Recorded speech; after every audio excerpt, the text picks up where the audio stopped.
দেখো আমার কারেন্টটা চলে গেছিলো বন্ধুরা, তাই পরে একটুকু আবার তোমাদের সাথে শেয়ার করলাম, তোমরা দেখতে থাকো। এরপর আমি বাঁধাকপির পকোড়াগুলো এর মধ্যে দিয়ে দিলাম, দিয়ে ভালো করে একসাথে মিশিয়ে নিলাম।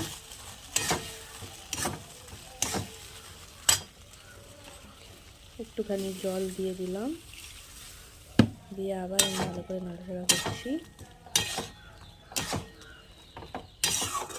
অল্প আঁচে ভালো করে একটু ফুটতে দেবো।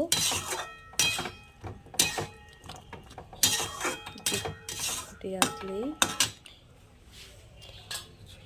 ভালো করে একটু ফুটতে দেব। তারপর উপর থেকে আমি একটু ধনে পাতা ছড়িয়ে এটাকে নামিয়ে নেব।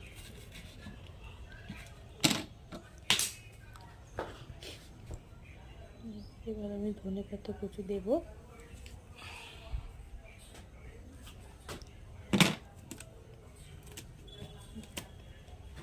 এবার ধনে পাতা দিয়ে নামিয়ে দেবো। কেমন লাগলো অবশ্যই জানিও।